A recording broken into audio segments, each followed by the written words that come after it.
నమస్తే, welcome to our channel. 1978 నుంచి అంటే దాదాపుగా 4 దశాబ్దాల పాటు ఇంకా ఎక్కువే కూడా. సో ఒక నియోజకవర్గాన్ని మొత్తం వాళ్ళ చేతుల్లోనే పెట్టుకొని, అంటే ఒక నియోజకవర్గం మొత్తం అంటే పులివెందుల నియోజకవర్గం మొత్తం, అది లోకల్ బడి ఎలక్షన్ల దగ్గర నుంచి ఎమ్మెల్యే ఎలక్షన్, ఎంపీ ఎలక్షన్ల వరకు దాదాపుగా 4 దశాబ్దాలుగా వాళ్ళు చెప్పిన వాళ్ళే ఎమ్మెల్యేలు, వాళ్ళు చెప్పిన వాళ్ళే ఎంపీటీసీలు, జెడ్పీటీసీలు, వాళ్ళే మొత్తం అంటే ఒక రాజు పరిపాలన లాగా, అంటే రాజశేఖర్ రెడ్డి గారికి కంచుకోట అయినటువంటి పులివెందుల నియోజకవర్గం ఏదైతే ఉందో, ఆ పులివెందుల నియోజకవర్గ ప్రజలు ఆ కుటుంబాన్ని ఏ విధంగా భుజస్కంధాలపై మోసారో మనం అందరం చూసాం.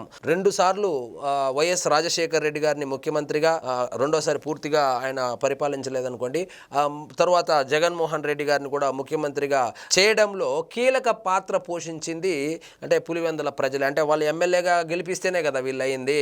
అంటే వైఎస్ రాజశేఖర్ రెడ్డి గారిని ఎమ్మెల్యే చేసింది, వైఎస్ విజయమ్మ గారిని ఎమ్మెల్యేగా చేసింది, వైఎస్ వివేకానంద రెడ్డి గారిని, మధ్యలో ఒక వేరే అభ్యర్థి కూడా ఉన్నట్టున్నాడు, పురుషోత్తం రెడ్డి, ఆయన కూడా వాళ్ళ కుటుంబానికి సంబంధించినటువంటి వ్యక్తే. అదేవిధంగా ఆయన్ని పిసిసి ప్రెసిడెంట్ని చేసింది, ఎంపీలుగా పనిచేశారు. ఎవరు? జగన్మోహన్ రెడ్డి గారు ఎమ్మెల్యేగాను చేశా, ఎంపీగాను చేశా, వివేకానంద రెడ్డి గారు కూడా ఎంపీగా చేశా, ఎమ్మెల్యేగా చేశా, రాజశేఖర్ రెడ్డి గారు ఎంపీగా చేశా, ఎమ్మెల్యేగా చేశా. సో వీళ్ళు ఇన్ని పదవులు అనుభవించడానికి ప్రధాన కారణం పులివెందుల ప్రజలు. మరి ఇన్ని ఇచ్చినటువంటి పులివెందుల ప్రజలకు ఈ కుటుంబము కనీసం త్రాగునీళ్లు కూడా ఇవ్వలేదు అనేటువంటి విషయం నిన్ననే బయటపడింది. ఏంటంటే, సో అక్కడేందో సుభిక్షంగా ఉన్నట్లు, అంటే పులివెందులు అంటే వైఎస్ఆర్ ఫ్యామిలీ, అదేవిధంగా పులివెందులు అంటే జగన్మోహన్ రెడ్డి గారు అన్నట్లు పైకి ప్రొజెక్ట్ చేస్తారు. కానీ అసలు విషయం ఏంటంటే ఆడ తాగడానికి కూడా నీళ్లు లేదు, ఇంతవరకు నీటి సౌకర్యం కూడా లేదు అనేటువంటి విషయం నిన్న జనసేన పార్టీ అఫీషియల్గా వాళ్ళ ట్విట్టర్ అకౌంట్లో ఆ పోస్ట్ పెట్టకపోయింటే ఆ విషయం అట్లే సమాధి అయిపోయేది. సో ముగ్గురు ముఖ్యమంత్రులుగా, అంటే 3 సార్లు ముఖ్యమంత్రులుగా చేసినటువంటి వ్యక్తులు ఆ నియోజకవర్గానికి చేయలేనటువంటి పనిని పవన్ కళ్యాణ్ గారు ఒక ఉప ముఖ్యమంత్రిగా, పంచాయతీరాజ్ శాఖ మంత్రిగా చేసి చూపించాడు. అదేవిధంగా పులివెందుల ప్రాంత ప్రజలు ఎవరైతే ఉన్నారో వాళ్లకు త్రాగునీటి కష్టాలను తీర్చబోతున్నాడు, అంటే తీర్చేశాడు. 98% అయిపోయిందని చెప్తున్నారు. సో ముఖ్యంగా పులివెందుల అర్బను, పులివెందుల రూరలు, సింహాద్రిపురము, అదేవిధంగా పక్కనే ఉన్నటువంటి లింగాల మండలంలో 24 ఆవాసాలు అంటున్నారు. అది ఇవి వాటర్ సప్లై మాత్రమే కాదు, వాటిని శుద్ధి చేయడము, స్టోరేజ్ చేయడము వంటి ఆ ప్రాజెక్ట్ మొత్తానికి అక్షరాల 280 కోట్ల రూపాయలు వెచ్చించి పులివెందులకు త్రాగునీటి కష్టాలు ఏవైతే ఉన్నాయో వాటికి శాశ్వత పరిష్కారం చూపించే దిశగా ప్రత్యేకమైనటువంటి చొరవ తీసుకొని మన పంచాయతీరాజ్ శాఖ మంత్రి, ఉప ముఖ్యమంత్రి గారైనటువంటి పవన్ కళ్యాణ్ గారి చొరవతో ఇప్పుడు పులివెందుల ప్రజల యొక్క కళ సాకారం అవబోతోంది. అంటే వీళ్ళు ఏమీ చేయలేదంటే, అంటే రోడ్లు వేయడము, లేకపోతే అక్కడ కేఎఫ్సి తీసుకురావడము, డామినోస్ మాకు అప్పుడే ఉనిందని చెప్పడము, ఇవన్నీ ఎలివేషన్లు వేసుకోవడానికి బాగుంటుంది. ఒక సమస్యకు పరిష్కారం వేరే, శాశ్వత పరిష్కారం వేరే. పరిష్కారం చూపించేవాడు ఒక నాయకుడు అవుతాడు. అంటే రోడ్డు ఉంది, రోడ్లో గుంతలు ఉందనుకోండి, గుంతలు పూడ్చేవాడేమో నాయకుడు అవుతాడు. దాన్ని అసలు శాశ్వత పరిష్కారం అంటే గుంతలు లేని రోడ్లు వేసేవాడు మహానాయకుడు అవుతాడు. సో ఆ రెండింటికి డిఫరెన్స్ ఏ రోజైతే తెలుసుకుంటారో ఆ రోజు దేశం బాగుపడుతుంది. సో మనం దేశం మొత్తాన్ని మనం మార్చలేమనుకోండి. సో ఈ వీడియో యొక్క ముఖ్య ఉద్దేశం ఏంటంటే, అక్కడేందో పులివెందుల్లో వీళ్ళు ఇన్నిసార్లు గెలుస్తూ ఉండడం వలన అక్కడేందో అంతా సుభిక్షంగా ఉన్నట్లు, విపరీతంగా డెవలప్ చేసేసినట్లు, అందుకే వాళ్ళ డెవలప్మెంటే వాళ్ళని గెలిపిస్తూ ఉంది అన్నట్లు వీళ్ళు సోషల్ మీడియాలో కావచ్చు, అదేవిధంగా మెయిన్ స్ట్రీమ్ మీడియాలో కావచ్చు ప్రొజెక్ట్ చేసుకుంటూ ఉంటారు. కానీ అసలు విషయం ఏంటంటే, వాళ్ళకు అక్కడ సరైనటువంటి ప్రత్యర్థి లేక ఇన్ని రోజులు ఆటలు సాగాయే. కానీ సో రాను ఈ సోషల్ మీడియా జమానా ఏమైంది, మొన్న 3 సీట్లు గెలిచారు జిల్లా మొత్తం మీద. సో చావు తప్పి కన్ను లొట్టబోయినట్లు ఆ ఎంపీ సీటు ఏదైతే ఉందో అవినాష్ రెడ్డి గెలిచాడు చూడండి, 60,000 65,000 మెజారిటీతో. సో అది కూడా షర్మిల గారు కనుక పోటీ చేయకపోయి ఉంటే ఆ సీటు కూడా పోయేది. అంటే అది నిజంగా టెక్నికల్గా చూస్తే ఓడిపోయినట్లే లెక్క.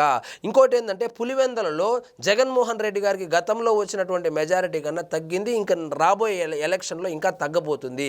కారణం ఏమిటో తెలుసా?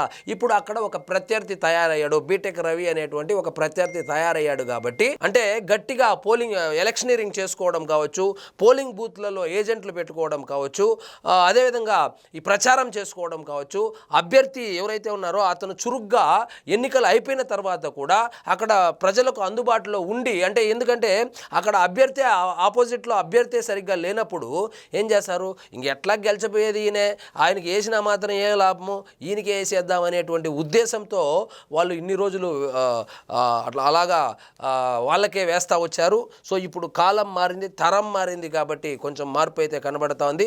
సో ఒకసారి మీరు ఆత్మపరిశీలన చేసుకోవాలా. జగన్మోహన్ రెడ్డి గారు 5 సంవత్సరాలు నేను అన్ని లక్షల కోట్లు డీబీటీ ద్వారా నొక్కాను, బటన్లు నొక్కాను, అది డెవలప్ చేశాను, ఇది డెవలప్ చేశాను, అసలు ఆంధ్రప్రదేశ్లో జరిగినటువంటి మంచి అంతా నేను చేసిందే మంచి అని చెప్పి తప్పు కొట్టుకునేటువంటి జగన్మోహన్ రెడ్డి గారు సొంత నియోజకవర్గానికి కనీసము త్రాగునీరు కూడా అందించలేకపోయారు.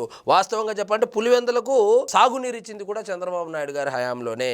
కాబట్టి పులివెందులకు వీళ్ళు ఏం చేశారంటే ఇప్పుడు అర్జెంటుగా వీళ్ళందరినీ జగన్మోహన్ రెడ్డి గారికి కాదని వేరే వాళ్ళకు ఓట్లు వేసేయమని కాదు, కానీ ఆ నియోజకవర్గ ప్రజలకు అది వాళ్ళ ఇష్టం, అది వాళ్ళు ఎవరిని ఎన్నుకుంటారనేది ఇంకా వాళ్ళ వ్యక్తిగత విషయము.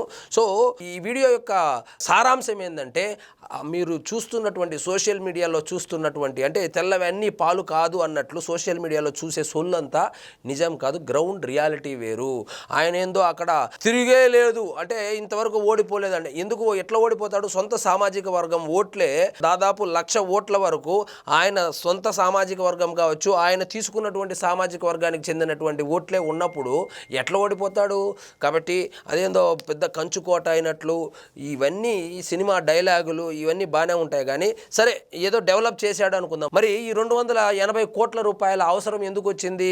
మరి ఇన్ని రోజులు ఎందుకు తాగడానికి నీళ్లు కూడా అంటే సంపూర్ణమైన అంటే తాగడానికి నీళ్లు లేకుండా పులివెందుల ఉందని నేను ఇక్కడ చెప్పడం లేదు. వాటర్ ట్యాంకర్లతో తోలించడము, ట్రాక్టర్లతో పెట్టి తోలించడము, అక్కడక్కడ ఒక గంట సేపు వాటర్ రావడము, లేదంటే 5 రూపాయలు పెట్టి కొనుక్కోవడము, ఇటువంటిది ఉండేది. ఎందుకంటే మీరు కావాలంటే పులివెందుల్లో ఉన్నటువంటి వాళ్ళని అడిగి కనుక్కోండి, వాళ్ళు తాగునీటి కష్టాలు ఏ విధంగా ఉంటుందని. అన్నిటికీ శాశ్వత పరిష్కారం చూపించే విధంగా పవన్ కళ్యాణ్ గారు ముందుకొచ్చి ప్రత్యేక శ్రద్ధ చూపించి 280 కోట్ల రూపాయలతో జల్ జీవన్ మిషన్ కావచ్చు, అదేవిధంగా అమరజీవి జలధార అనేటువంటి ఈ 2 కార్యక్రమాలను అక్కడ చేపట్టి సో పులివెందుల ప్రజలకు ముఖ్యంగా 3 సార్లు ముఖ్యమంత్రిగా ఒక కుటుంబానికి అవకాశం ఇచ్చినా కూడా వాళ్ళు చేయలేనటువంటి పనిని ఒక ఉప ముఖ్యమంత్రి చేసి చూపించి శభాష్ అనిపించుకుంటున్నాడు. సో ఇక పులివెందుల ఈ ప్రాజెక్టుకు సంబంధించి వైఎస్ఆర్సీపీ వాళ్ళు సోషల్ మీడియాలో ఇక పెద్ద ఎత్తున మీద పడి ఆల్రెడీ జగనన్న ఎప్పుడో చేసేసాడు, ఇప్పుడు పవన్ కళ్యాణ్ గారు వచ్చి పేరు వేసుకుంటా ఉన్నారని చెప్పి ఈ సొల్లు కబుర్లన్నీ చెప్తారు. ఇంకొకటి ఏంటంటే అది ఓపెనింగ్ చేసి అక్కడ పవన్ కళ్యాణ్ గారి పేరు ఆ శిలాపలకంలో పవన్ కళ్యాణ్ గారి పేరు ఉంటే కూడా మరుసటి రోజు అది పీకేస్తారు, ఆ పేరుని గోకేస్తారు, ఇలాంటివి చేస్తూ ఉంటారు.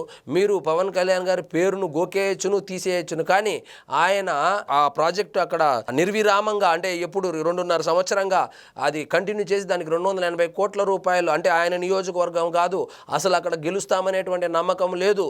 ఆయన సొంత సామాజిక వర్గం వాళ్ళు ఏమీ ఎక్కువగా లేదు అక్కడ. మీరు చెప్తారు కదా ఆయనకు అందరూ కాపుల కోసమే పార్టీ పెట్టారని, మరి పులివెందుల్లో కాపులు ఏం లేరు కదా. దాదాపు 1,00,000 ఓట్ల వరకు వైఎస్ జగన్మోహన్ రెడ్డి గారి సొంత సామాజిక వర్గానికి చెందినవే కదా. అటువంటి చోట కూడా ఒక నియోజకవర్గానికి త్రాగునీటి కోసం 280 కోట్ల రూపాయలు ఖర్చు పెట్టాలి అంటే అది సాధారణమైనటువంటి విషయం కాదు. మరి సాధారణమైన విషయమే అయితే రాజశేఖర్ రెడ్డి గారు ఎందుకు చేయలేదు, వైఎస్ జగన్మోహన్ రెడ్డి గారు ఎందుకు చేయలేదు? ఆయనకు 2 సార్లు అవకాశం వచ్చింది, ఈయనకు ఒక్కోసారి అవకాశం వచ్చింది, ఈయన ఎంపీగా కూడా వెలగబెట్టాడు కదా.